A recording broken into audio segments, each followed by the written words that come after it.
নমস্কার, কেমন আছেন আপনারা? আমি সুব্রতা। নৈবেদ্য চ্যানেলে আপনাদের সকলকে প্রণাম জানাই। আজ আমি আপনাদের দুটি গল্প শোনাব। এই গল্প দুটির নামই হল দুটি বৌদ্ধ কাহিনী। কলমে শ্রীম, কণ্ঠে আমি সুব্রতা। একটি গল্প আছে বুদ্ধদেবের সময়ের। বুদ্ধদেব তখন এদিকে বিহারে রয়েছেন। অনেক রাজন্যবর্গ তার শিষ্যত্ব গ্রহণ করেছিলেন। কোনো এক রাজ্যের একটি পরমা সুন্দরীর মৃত্যু হয়। ইনি নাকি তখন ভারত বিখ্যাত সুন্দরী ছিলেন। বুদ্ধদেবের পরামর্শ চাইলেন রাজা, এই মহিলার মৃতদেহ কিরূপে সৎকার করা হইবে। বুদ্ধদেব বললেন, দেহটা একটা কাঁচের বাক্সে রেখে দাও। তাই করা হলো। কয়েকদিন পর দেহটা বিকৃত হতে লাগলো, পচতে লাগলো, বড় বড় সব পোকা জন্মালো, আর নাক মুখ সব খসে পড়ল। বিকৃত হয়ে গেল গোটা দেহটা। বুদ্ধদেব তখন সব সন্ন্যাসী ও অপর ভক্তদের বললেন, যাও তোমরা গিয়ে ওই মৃতদেহটা দর্শন করে এসো। তারা সব গিয়ে দেখে আসতে লাগলো। কি দেখলেন তারা? না, যে দেহটার জন্য রাজন্যবর্গ লালায়িত ছিল তারই এই দশা। পচে দুর্গন্ধ হয়ে গেছে, কেহ কাছে যেতে পারছে না। তাই সুন্দরী স্ত্রী বলো আর দীর্ঘজীবনী বলো, সব অনিত্য, দুদিনের জন্য।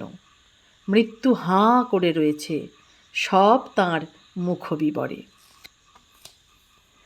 আর একটি গল্প আছে বৌদ্ধদের।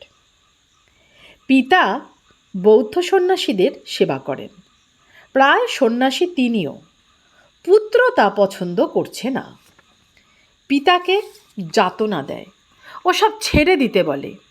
ভারী জ্বালাতন করছে বাপকে। বাপ কিন্তু খুব ব্যাকুল, আন্তরিক ভক্ত। একজন খুব ভালো ধার্মিক বিচারক ছিলেন। ম্যাজিস্ট্রেট এই রকম কিছু হবেন। ইনি এই ঘটনাটি জানতে পারলেন। এক ওয়ারেন্ট বের করে দিলেন ছেলেকে ধরে আনতে। ধরে এনে আটকিয়ে রেখে দিলেন। কি একটা মিছিমিছি চার্জে ফাঁসির হুকুম দিলেন। 1 মাস পরে ফাঁসি হবে। ছেলেকে নানাবিধ আহারাদি দিয়ে অতি সুখ স্বাচ্ছন্দ্যে কয়েদের ভিতর রেখে দিল। ছেলে কিছুই খেতে পারছে না। ম্যাজিস্ট্রেট একদিন জেলে এসে জিজ্ঞাসা করলেন, কি হে, বড়ই যে শুকিয়ে যাচ্ছ, খাচ্ছ না বুঝি?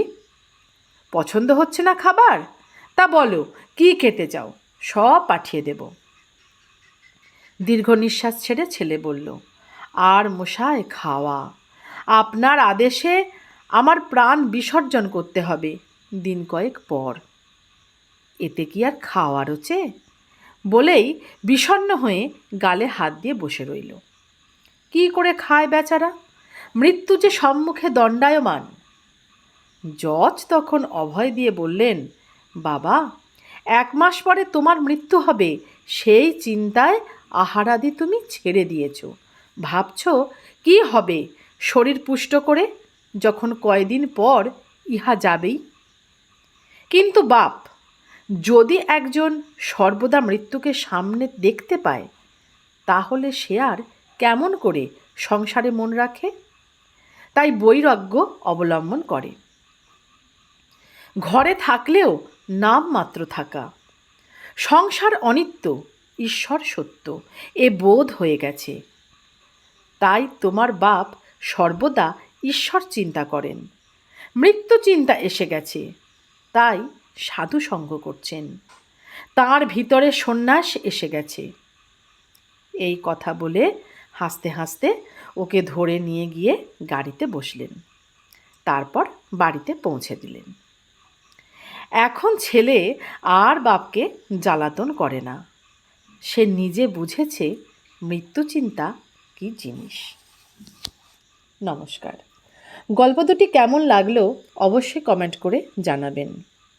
আর ঠাকুরের কাছে প্রার্থনা করি আপনারা সকলে ভালো থাকুন, সুস্থ থাকুন ও আনন্দে থাকুন।